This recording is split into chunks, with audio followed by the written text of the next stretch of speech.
విషయానికి వద్దాం. తెలంగాణలో కవిత ఎపిసోడ్ అనేది కంటిన్యూ అవుతుంది. కవిత ఎపిసోడ్పై కేసీఆర్ మౌనం వెనుక మర్మం ఏంటి అనేది అంతు చిక్కడం లేదు.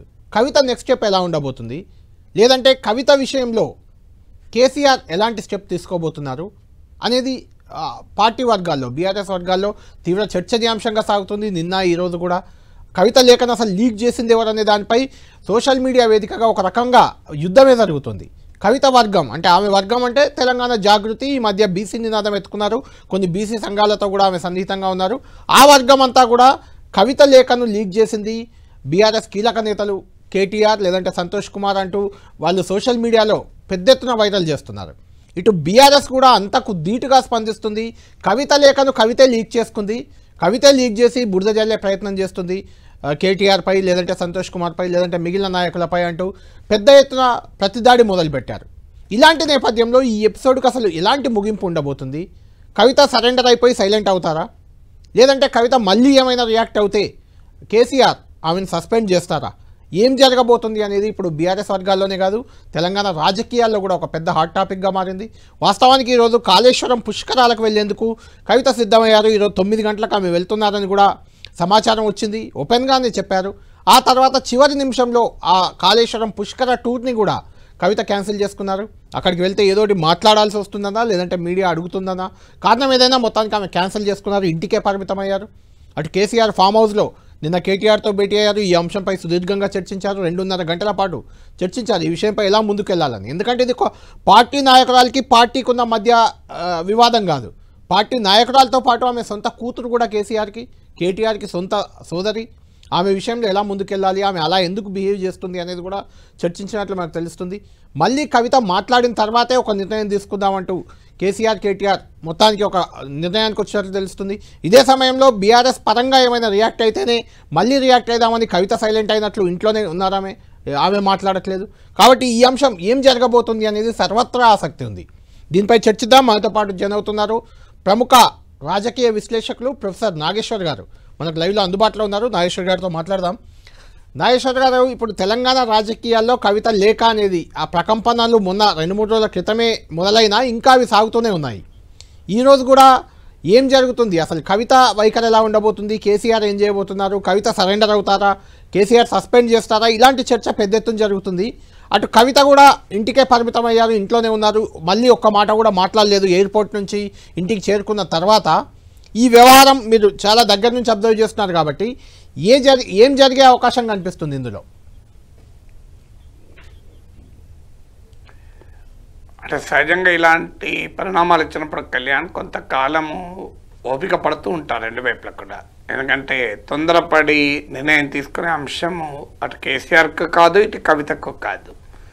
అందువల్ల ఒకరి మూవ్స్ ఇంకోరు జాగ్రత్తగా పరిశీలిస్తుంటారు.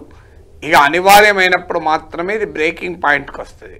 మీకు మిగతా నాయకుల్లాగా బ్రేకింగ్ పాయింట్కి ఇమీడియట్గా రాదు. ఎందుకంటే ఇది పార్టీ నాయకత్వమే కాదు, మీరు అన్నట్లు ఫ్యామిలీలో కూడా ఉండేటువంటి అంశం. కానీ మీరు దేశవ్యాప్తంగా పొలిటికల్ ఫ్యామిలీస్ చూస్తే ఇదేమి కేసీఆర్ కుటుంబంలోనే పుట్టలేదు, కేసీఆర్ కుటుంబంతోనే ఎండ్ కాదు. మీకు తమిళనాడులో కరుణానిధి కుటుంబంలో చూసాం, అలగిరి వర్సెస్ స్టాలిన్. మీరు తెలుగుదేశంలో చూసాం, చంద్రబాబు నాయుడు వర్సెస్ దగ్గుపాటి, చంద్రబాబు నాయుడు వర్సెస్ హరికృష్ణ. అలాగే మనకు రాజశేఖర రెడ్డి కుటుంబంలో చూస్తున్నాం జగన్ వర్సెస్ షర్మిల. లాలు కుటుంబంలో చూస్తున్నాం తేజ్ ప్రతాప్ వర్సెస్ తేజస్వి యాదవ్. ఇలా మనకు మహారాష్ట్రలో చూస్తున్నాం ఉద్ధవ్ ఠాక్రే వర్సెస్ రాజ్ ఠాక్రే. ఇలా పొలిటికల్ కుటుంబాలు, ములాయం కుటుంబంలో అఖిలేష్ యాదవ్ వర్సెస్ శివపాల్ యాదవ్. సో ఇలా కుటుంబ సభ్యుల మధ్య పోరు ఒక దశ వరకు ఓపిక పడుతూ ఉంటారు. ఎందుకంటే తొందరపడి తీసుకునే అంశం కాదు, ఎందుకంటే దాని డ్యామేజ్ కూడా చాలా ఎక్కువ ఉంటుంది. ఇక రెండవది కేసీఆర్ స్వభావం రీత్యా కూడా చూసినా ఆయన కొంత స్టేటస్ కోయిస్ట్గా కూడా ఉంటాడు. సో చాలా ఫర్మ్గా డిసిషన్ తీసుకునే స్వభావం ఉండడమే కాదు, కొంతకాలం తాత్సారం కూడా చేస్తాడు. మీకు బీఆర్ఎస్లో చాలామంది ఎమ్మెల్యేల పైన కంప్లైంట్లు వచ్చినా చాలా కాలం ఆయన ఏ చర్య తీసుకోకుండా ఓపిక పెట్టిన సందర్భం ఉంది. వాళ్ళకే మళ్ళీ టికెట్ కూడా ఇచ్చిన సందర్భం కూడా ఉంది. సో అందువల్ల కొంత టైం పరిష్కారం చేస్తుంది అని చాలామంది నాయకులు నమ్ముతారు. పివి నరసింహారావు దానికి ప్రత్యేకం. అది అంటే కాలమే సమస్యలకు పరిష్కారం చెప్తుంది అని. బహుశా ఇక్కడ కాలమే సమస్యకు పరిష్కారం చెప్పాలని కూడా కేసీఆర్ చూడొచ్చు. ఎందుకంటే కేసీఆర్కి ఇప్పుడు కొత్తగా వచ్చే నష్టం ఏమి లేదు ఆగితే. ఇప్పుడు దూకుడంతా కవితదే, కేసీఆర్ వైపు నుంచి దూకుడు ప్రదర్శించాల్సిన అవసరమే లేదు కదా. సో ఆమె దూకుడు ప్రదర్శించి నిలబడి వెనక్కిపోతుందా, లేదా అనివార్యంగా ఇక ఒక దశకు వచ్చి ఇంకా కేసీఆర్ ఇంకెప్పుడు చర్య తీసుకుంటాడు, ఎంతకాలం ఓపిక పడతాడు అనే దశ దాకా పబ్లిక్ పర్సెప్షన్ క్రియేట్ చేసి అప్పుడు చర్య తీసుకుంటాడా అనేది ఆధారపడి ఉంటుంది. మరి కవిత ఉండే ఆస్పిరేషన్ లెవెల్ కనుక ముఖ్యమంత్రి పదవి అయితే బీఆర్ఎస్ తరఫున మళ్ళీ గెలిస్తే ఇక దానికి కాంప్రమైజ్ ఉండడానికి అవకాశం లేదు. ఏదైనా ఆస్తుల పంచాయతీ అయినా కాంప్రమైజ్ ఉంటుంది, తనకు రాజకీయ గుర్తింపు కావాలి అనే దాంట్లో ఏదో ఒక అడ్జస్ట్మెంట్ ఉంటుంది. మరి ఆమె అక్కడికి సాటిస్ఫై అయితే ప్రాబ్లం లేదు. కానీ ఆమె సీఎం చేరే ఎక్స్పెక్ట్ చేసిన బీఆర్ఎస్ తరఫున అది సాధ్యమయ్యే పని కాదు. ఈలోగా కేసీఆర్ వైపు నుంచి కేటీఆర్ వైపు నుంచి ఇంకోటి కూడా జరుగుతుంది. కవిత ఎపిసోడ్ను తనకు అనుకూలంగా మార్చుకొని కేటీఆర్ కన్సాలిడేట్ అయ్యే ట్రెండ్ కూడా కనబడుతుంది. ఇప్పుడు ఎప్పుడైనా బీఆర్ఎస్లో మనం జై కేసీఆర్, జై తెలంగాణ నినాదాలు, ఇప్పుడు జై తెలంగాణ, జై కేసీఆర్, జై కేటీఆర్ అని కూడా అంటున్నారు. అవును, ఇవాళ మీడియాలో చూశాను, శ్రీనివాస్ గౌడ్ మాజీ మంత్రి కూడా జై కేటీఆర్ కొత్తగా మొదలైంది. అంటే దీనివల్ల కేటీఆర్ ను తన వారసుడుగా ఎస్టాబ్లిష్ చేయడం ఈజీ అయిపోతుంది కేసీఆర్ కు. నాగేశ్వర్ గారు, అదే మీరు అన్నట్టు కరెక్ట్. అది నిన్నటి నుంచి కూడా సోషల్ మీడియాలో మీరు అన్నట్టు కేసీఆర్ సైలెంట్గా ఉన్నారు, కవిత సైలెంట్గా ఉన్నారు, మౌనమే సమాధానం చెప్తుందన్న ఆలోచన ఉండొచ్చు. అంటే కేసీఆర్ కొన్నిసార్లు మీరు చెప్పినట్టు మౌనంగా కొన్నిసార్లు ఉన్నారు. డి శ్రీనివాస్ వ్యవహారంలో సుదీర్ఘకాలమైన పార్టీకి దూరమైనా పట్టించుకోలేదు, ఆయనపై చర్యలు లేవు, ఎప్పుడో లాస్ట్కి తీసుకున్నారు. కానీ నరేంద్ర విషయంలో కానీ, విజయశాంతి విషయంలో కానీ, ఈవెన్ ఈటెల రాజేందర్ విషయంలో కానీ కొంత వేగంగానే అప్పుడు నిర్ణయాలు జరిగాయి. నిన్న ఈటెల రాజేందర్ నాతోటే ఇదే ఇంటర్వ్యూలో ఇక్కడే చెప్తూ కేసీఆర్తో ఒక్కసారి గ్యాప్ వచ్చిందంటే ఇక అది మళ్ళీ సెట్ అవ్వదు, అట్లా సెట్ చేసుకున్న నాయకుడు ఎవరు లేరు, దాదాపు అందరూ మెయిన్ నాయకులందరినీ ఆయన బయటకు ఒకసారి టార్గెట్ చేస్తే బయటకు పంపిస్తాడు, ఇలాంటి వ్యాఖ్యలు కూడా చేశారు. ఇటు సోషల్ మీడియాలో నాయకులు కార్యకర్తలు కూడా విడిపోయారు. అంటే తెలంగాణ జాగృతి, బీసీ సంఘాలు వాళ్ళంతా కొంత కవిత వైపు పోలరైజ్ అయ్యి ఆమె తరఫున కవితను సేవ్ చేసేలా కేటీఆర్ లేకుంటే సంతోషం ఎవరో లేఖ లీక్ చేశారని అలాంటి వివాదం.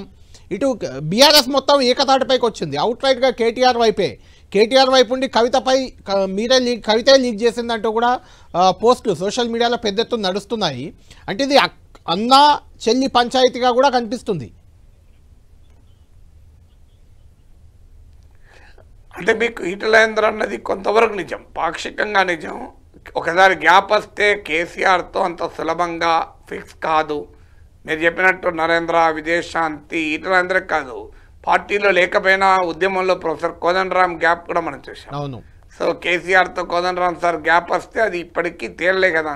అవును. నాతోని ఒక సీనియర్ నాయకుడు మంత్రిగా కేసీఆర్తో పాటు ఉన్న మంత్రి చెప్పాడు ఒకసారి కౌన్సిల్లో కలిసినప్పుడు, కేటీఆర్ కూడా వెళ్ళి చెప్పాడు, నాన్న చాలామందిని మనం అకామిడేట్ చేశాం కదా, కోదండరామ్ సార్ని కూడా అకామిడేట్ చేయొచ్చు కదా అంటే చెల్లిపోరా అన్నాడట.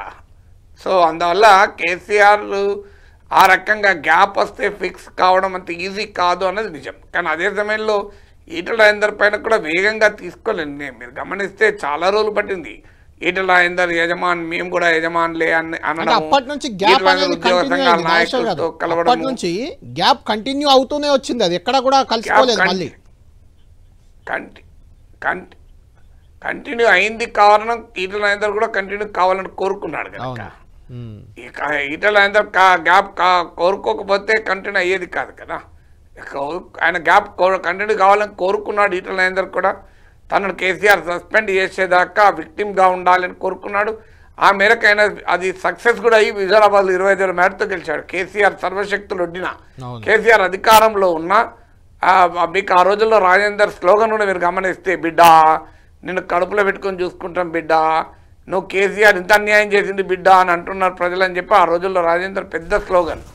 సో రాజేందర్ ఆ మేరకు సక్సెస్ కూడా అయ్యాడు. ఇప్పుడు కవిత కూడా అదే స్ట్రాటజీ పాటిస్తుంది, తనను కేసీఆరే వేటు వేయాలి, తనకు అప్పుడు బయటకు వచ్చి నన్ను అన్యాయం చేశారు, కొడుకు వేరు కూతురు వేరా అని ఆమె యొక్క ఆర్గ్యుమెంట్ పెట్టడానికి అవకాశం ఉంటుంది. కానీ ఇక్కడ రాజేందరు, నరేంద్ర, విజయశాంతి వేరు, కవిత వేరు. ఆమె కేవలము పార్టీ నాయకురాలే కదా, కూతురు కూడా కదా. అంటే పార్టీలో డిస్ప్యూట్ పరిష్కరించుకోవడం చాలా సులభం, ఫ్యామిలీలో డిస్ప్యూట్ ఉన్నప్పుడు ఎమోషన్స్ కూడా ఉంటాయి కదా, రకరకాల ఫ్యామిలీ ప్రెషర్స్ కూడా ఉంటాయి కదా. సో అందువల్ల అది సమయం పడుతుంది. మీకు మిగతా నాయకులను వదిలించుకున్నంత సులభంగా ఫ్యామిలీలో ఒక మెంబర్ను వదిలించుకోవడం అంత సులభం కాదు కదా. అయితే ఇక్కడ ఇంకొకటి మీరు అన్నట్టు అది పదవుల పంచాయతీ అయితే కష్టం, సీఎం కావాలనుకుంటే కష్టం అన్నారు. ఆస్తుల పంచాయతీ అనే ఒక వర్డ్ కూడా వచ్చింది కాబట్టి ఇన్ జనరల్ అంటే బీఆర్ఎస్ వర్గాలు నిన్న మొన్నటి నుంచి మాట్లాడుతున్న ప్రకారం ఆస్తుల పంచాయతీ అక్కడ ఏమీ లేదు. అసలు కేసీఆర్కి ఒక ఫామ్ హౌస్ తప్ప పెద్దగా ఆస్తులు కూడా ఏమున్నట్టు లేవట ఆయన పేరు మీద. కవిత ఆస్తులు కవితకు ఉన్నాయి, కేటీఆర్కి ఉన్నాయి, అది ఇష్యూయే కాదని చెప్తున్నారు. కేవలం ఇది పదవుల పంచాయతీ లాగే కనిపిస్తుంది. దీనికంటే ముగింపు ఎలా ఉండబోతుంది మరి?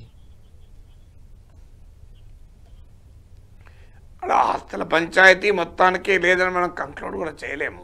కొన్ని బహిరంగంగా ఉంటాయి, కొన్ని బహిరంగంగా ఉండవు కూడా పంచాయతీలు. ఆస్తులు ఎన్నున్నాయన్న దానికి కాదు, పంచాయతీకి ఎన్నున్నాయన్న లెక్క కాదు. ₹1,00,000 ఆస్తున్న ఇంట్లో కూడా పంచాయతీ ఉంటుంది, 100 కోట్ల ఆస్తున్న ఇంట్లో కూడా ఏ పంచాయతీ ఉండదు. అందువల్ల క్వాంటమ్ ఆఫ్ ఆస్తికి పంచాయతీ కూడా సంబంధం లేదు. సో అందువల్ల మీకు అది పూర్తిగా పొలిటికల్ ఫ్యామిలీలో అంటే నేనంటుంది బీఆర్ఎస్ వాళ్ళు చెప్పింది ఏంటంటే కేసీఆర్ ఆస్తుల కంటే కూడా కేటీఆర్ ఆస్తులు కవిత ఆస్తులు ఎక్కువ ఉన్నాయి కాబట్టి పంచాయతీ వచ్చే అవకాశం లేదని చెప్తున్నారు వాళ్ళు. అట్లా అదే పంచాయతీ కదా, కేసీఆర్ ఆస్తులు ఉండాల్సిన అవసరం లేదు. కేటీఆర్కి మీరు అన్నట్లు కేటీఆర్ ఆస్తులు కవిత ఆస్తుల మధ్య వ్యత్యాసం ఉంటే పంచాయతీకి అది సరిపోతుంది కదా. సో దానికన్నా అయితే మీరు అన్న దాంట్లో ఒక దాంతో నేను ఏకీభవిస్తా. ఆస్తుల పంచాయతీ ప్రామినెంట్ అయితే కాదు. ఈ వ్యవహారం చూస్తుంటే ఇది it's not a property dispute. ఎందుకంటే ప్రాపర్టీ డిస్ప్యూట్గా ఉన్నప్పుడు మనకు ఎక్కడ కూడా ఇప్పుడు జగన్మోహన్ రెడ్డి కుటుంబంలో వచ్చినట్టు ఆస్తుల పంచాయతీ లాగా ఇది ప్రొజెక్ట్ కాలేదు, అంతవరకు నిజం. అది ఒకవేళ ఉన్నా అది మైనర్ ఇష్యూగానే ఉంటుంది. మేజర్ ఇష్యూ అయితే పొలిటికల్ పంచాయతీ. అందులో కవిత కానీ షర్మిల కానీ పొలిటికల్ ఆస్పిరేషన్ ఉన్న వాళ్ళు సహజంగానే అకామిడేట్ కావటం అంత సులభం కాదు. మీకు మేమెందుకు కాకూడదు, నేనెందుకు ముఖ్యమంత్రి కాకూడదు బీఆర్ఎస్ తరఫున అని. ఇప్పుడు ఈటల రాజేందర్ లాంటి వారే నేనెందుకు యజమాని కాదు అన్నప్పుడు కవితకు ఉండదా నేను యజమానురాలు కాదా అని. సో ఈటల రాజేందర్ అన్న స్టేట్మెంట్ మనం చూసాం కదా, మేము కూడా యజమానులమే, అందరం యజమానులమే అనే కదా. అంటే కేసీఆర్ ఫ్యామిలీ నాయకత్వం ఉన్న పార్టీలో ఈటల రాజేందర్ యజమాని అని చెప్పి ఘర్షణకు దిగితే కేసీఆర్ ఫ్యామిలీలో భాగమై నిజంగానే యజమానిలో భాగం కదా, యజమాని కూతురు. సో అందువల్ల ఆమె ఆస్పిరేషన్ ఉండడంలో ఆశ్చర్యం ఏముంది. సో అందువల్ల ఆమె ఆస్పిరేషన్ ఉంటుంది, ఆమెను ప్రజెంట్ చేసేవాళ్ళు, ఆమెను ఎంకరేజ్ చేసేవాళ్ళు కూడా ఉంటారు. మనకు షర్మిలను ఎంకరేజ్ చేసిన వాళ్ళు లేరా? షర్మిలతో భూములు అమ్మించి ఖర్చు పెట్టించిన వాళ్ళు లేరా? మనకు తెలియదా? మీకు నాకు అందరికీ తెలుసు కదా, బయటకు అనలేం కానీ అంటే బాగుండదు కనుక పేర్లు ఇస్తే. సో షర్మిలతో ఆమె భూములన్నీ అమ్మించి దాంతో భారీ ఎత్తున వైఎస్ఆర్ తెలంగాణ పార్టీ కోసం ఖర్చు పెట్టించిన వాళ్ళు ఉన్నారు కదా. అలాగే మీకు కవిత వెంబడి కూడా ఉంటారు, ప్రమోట్ చేసేవాళ్ళు, రకరకాల ఆమెను ఎంకరేజ్ చేసేవాళ్ళు ఉంటారు. సో ఆమె నువ్వెందుకు సీఎం కాకూడదని చెప్పేవాళ్ళు ఉంటారు, అసలు నీకే ఎక్కువ సీఎం అయ్యే అవకాశం ఉందన్న వాళ్ళు ఉంటారు. ఈలోగా జ్యోతిష్యులు కూడా వస్తారు, నీకు రాజయోగం ఉంది, రాణి యోగం ఉంది అని చెప్పేవాళ్ళు ఉంటారు. సో ఎందుకు కాకూడదు, కాకతీయులలో రాణి రుద్రమ కాలేదా అని అనేవాళ్ళు ఉంటారు. ఇవన్నీ ఉంటాయి కదా రాజకీయాల్లో, ఇటువైపు ఉంటారు అటువైపు ఉంటారు. కానీ ఒకటి మాత్రం మీ మొత్తం ఎపిసోడ్లో బీఆర్ఎస్లో చీలికలాగానైతే లేదు ఎక్కడ. ఇప్పుడు ఈ దెబ్బతో, కవిత దెబ్బతో కేసీఆర్ 2 ప్రయోజనాలు కూడా పొందొచ్చు. ఒకటి, ఇప్పటిదాకా కేటీఆర్ వర్సెస్ హరీష్, కేటీఆర్ వర్సెస్ హరీష్ అన్నదాన్ని పక్కకు పోయింది. ఇప్పుడు కేటీఆర్ వర్సెస్ కవిత వచ్చింది. రేపు ఈ సమస్య పరిష్కరించడం ద్వారా ఇక కేటీఆర్కి ఎదురు లేకుండా వరంగల్ సభ ద్వారా ఇచ్చిన పొలిటికల్ స్టేట్మెంట్ నా వారసుడు కేటీఆర్ అని దానికి లాజికల్ కంక్లూజన్ కూడా తెచ్చిన వారు అవుతారు. తర్వాత ఇక పార్టీలో ఇంకెవరైనా ఎగిరినా దునికినా చూడు కవిత పరిస్థితి ఏమైంది, ఇక మన పరిస్థితి ఏమవుతుంది అని కేసీఆర్ నాయకత్వానికి ఇక ఎవరు కూడా ఎదురు చెప్పలేని పరిస్థితి కూడా తీసుకురావచ్చు. ఈ 2వ రకమైన ఉండొచ్చు. సో అందువల్ల మరి కవిత కనుక సానుభూతి తీయగలిగితే, కవితకు అన్యాయం జరిగింది అన్న భావన కనుక వస్తే అప్పుడు ప్రజలు ఎలా రియాక్ట్ అవుతారో అన్నది ఒక డైమెన్షన్. అదంత మామూలు విషయం కాదు. ఒక దశలో ఆయన రియాక్ట్ అయినా, ఇప్పుడు ఈటల రాజేందర్ విషయంలో ఒక దశలో రియాక్ట్ అయ్యారు, అయ్యో అన్యాయం చేశారు ఇట్లా మొదటి నుంచి ఉంటారు, రియాక్ట్ అయ్యారు కనుక హుజరాబాద్ ఉప ఎన్నికలు అంత భారీ విజయం సాధించారు. మళ్ళీ అదే సీట్ల తర్వాత ఓడిపోయారు కదా, మన కళ్ళ ముందర బీఆర్ఎస్. కవితకి కొంత రాజకీయాల్లో సానుభూతి రావడమే కాదు, అంటే అంటే కవితకు సానుభూతి రావడానికి కొంత ఇబ్బందికర వాతావరణం ఏంటంటే ఆ లిక్కర్ స్కామ్ ఏదైతే ఉందో ఆ స్కామ్లో ఆమె ఇరుక్కోవడం, ఆ తర్వాత ఆ మచ్చ బీఆర్ఎస్ కంటుకోవడం, దాంతో కవిత కొంచెం డ్యామేజ్ అయిన చర్చ బయట ఉంది కదా. అంటే లిక్కర్ స్కామ్ ఒక డ్యామేజ్ ఉంది. ఇంకోటి కూడా ఏంటంటే మీకు ఇక్కడ షర్మిల కవితకు ఒక తేడా ఉంది. జగన్కు షర్మిల కంట్రిబ్యూషన్ చాలా ఎక్కువ. అవును, మీకు జగన్ షర్మిలకు చేసింది చాలా తక్కువ. మీకు జగన్మోహన్ రెడ్డి జైల్లో ఉంటే పాదయాత్ర చేసి జగనన్న వదిలిన బాణం అంటూ పార్టీ మొత్తానికి ఒక దశలో దిక్కులేని పరిస్థితుల్లో ఒక దిక్కుగా నిలిచింది వైఎస్ షర్మిల. అలాంటి షర్మిలకు రాజ్యసభ సీట్ ఇవ్వలేదు, మంత్రి పదవి ఇవ్వలేదు, పార్టీలో ఏ పొజిషన్ లేదు, ఏ గుర్తింపు లేదు. కానీ ఇక్కడికి వచ్చేవరకు ఏంటంటే కేసీఆర్కు కవిత కంట్రిబ్యూషన్ కన్నా కేసీఆర్ కవితకి ఇచ్చింది చాలా ఎక్కువ కదా. సో వాస్తవంగా కేసీఆర్ విజయంలో కవిత కంట్రిబ్యూషన్తో పోలిస్తే కవితను ఎంపీ చేశాడు, ఎంపీగా ఓడిపోతే మళ్ళీ ఎమ్మెల్సీ చేశారు. సో అందువల్ల అక్కడికి ఆ మౌలికమైన తేడా ఉంది. షర్మిల అంతకంటే అక్కడే సానుభూతి రాలే కదా. అక్కడే మీకు ఎందుకు రాలేదు అంటే షర్మిల జగన్ను అటాక్ చేయడము ద్వారా రాజశేఖర రెడ్డి అమ్మాయిలు ఆమె వైపు రారు. ఎందుకు రారు అంటే ఆ అటాక్ వాళ్ళు ఎవరికి ఉపయోగపడుతుంది? చంద్రబాబు నాయుడుకి ఉపయోగపడుతుంది కదా. ఆమె చంద్రబాబు నాయుడు ఒక్క మాట అనకుండా రోజు జగన్ అంటూ ఉంది. అందువల్ల ఆమె అసలు ఇంటెన్షన్ ఏంటి అనే ప్రశ్న ముందుకు వచ్చింది. అందుకే మీరు గమనించండి, రాజశేఖర రెడ్డి అభిమానులు ఎక్కడా చిలుకరండి. ఇప్పుడు కూడా కవిత రైజ్ చేస్తున్న అంశాలు ఏంటి అనేది క్వశ్చన్ అవుతుంది. నా కవిత బీఆర్ఎస్లో నిర్వహించిన పాత్ర కేటీఆర్ కన్నా హరీష్ రావు కన్నా పెద్ద పాత్ర కాదు. కేటీఆర్ కన్నా తనకు ఎక్కువ ఈక్వల్ పొజిషన్ ఇవ్వాలి అని ఆమె కోరడము తెలంగాణ సమాజము కొడుకు కూతురు అనే యాంగిల్లోనే కాదు. డెఫినెట్గా నాలాంటి వాడు కొడుకెంతో కూతురంతా అంటాను. నా దృష్టిలో తేడా లేదు. ఆస్తిలోనైనా అవకాశాల్లో కానీ కొడుకు కూతుర్ల మధ్య ఎట్టి పరిస్థితుల్లో తేడా చూపెట్టుకోరు. ఇక్కడ కొడుకు కూతురు ఇష్యూ కాదు. బీఆర్ఎస్లో పొలిటికల్ రోల్ రీత్యా చూస్తే పోలికే లేదు కదా కేటీఆర్ రోల్కు కవిత రోల్కు. కేటీఆర్ పార్టీ వర్కింగ్ ప్రెసిడెంట్ అయినప్పుడు కవిత ఏమీ అభ్యంతరం చెప్పలేదు. ఆ వర్కింగ్ ప్రెసిడెంట్ సమర్థించింది. కేటీఆర్ క్యాబినెట్లో ఆల్మోస్ట్ నెంబర్ 2గా వ్యవహరించినప్పుడు కవిత అభ్యంతరం చెప్పలేదు. మరి ఇప్పుడు ఎక్కడికి వెళ్ళి అభ్యంతరం వచ్చిందనే క్వశ్చన్ వస్తుంది కదా. నిజంగానే ఒక అభ్యంతరం ఉంటే కేటీఆర్ నెంబర్ 2గా క్యాబినెట్లో ఉన్నప్పుడు తాను నా పాత్ర ఏంది అనాలి కదా. వర్కింగ్ ప్రెసిడెంట్గా చేసినప్పుడు నా పాత్ర ఏంది, కేటీఆర్ క్యాబినెట్లో ఉన్నా నాకు పార్టీ వర్కింగ్ ప్రెసిడెంట్ కావాలని అడగాలి కదా. అవే ఏవి అడగలేదు కదా. అవును, నాగేశ్వర గారు ఫైనల్గా కంక్లూడ్ చేద్దాం. ఇప్పుడు కేసీఆర్ మౌనంగా ఉన్నారు, మిగిలిన నాయకులు కేటీఆర్తో నిన్న 2.5 గంటలు భేటీ అయ్యి కూడా ఒకటే చెప్పారు, కవిత మళ్ళేమన్నా మాట్లాడితే కానీ మనం రియాక్ట్ కావద్దనే రకంగా ఒక నిర్ణయం తీసుకున్నట్లయితే కనిపిస్తుంది బీఆర్ఎస్. అయితే ఇది ఇప్పుడు మిగిలిన నాయకులకు కింది క్యాడర్కి ఒక వాళ్ళకి ఏం చేయాలో తెలియని డైలమాలో పడిపోతున్నారు. డిబేట్లకు వచ్చినా ఎక్కడొచ్చినా ఏం మాట్లాడడానికైనా ఒక ఇబ్బందికర వాతావరణం. అంటే కవిత వైపు తీసుకోవాలా తీసుకోవద్దా అనేది కూడా వాళ్ళకి క్లారిటీ లేదు. దీని నుంచి ఎలా ఓవర్కమ్ కావాలి బీఆర్ఎస్?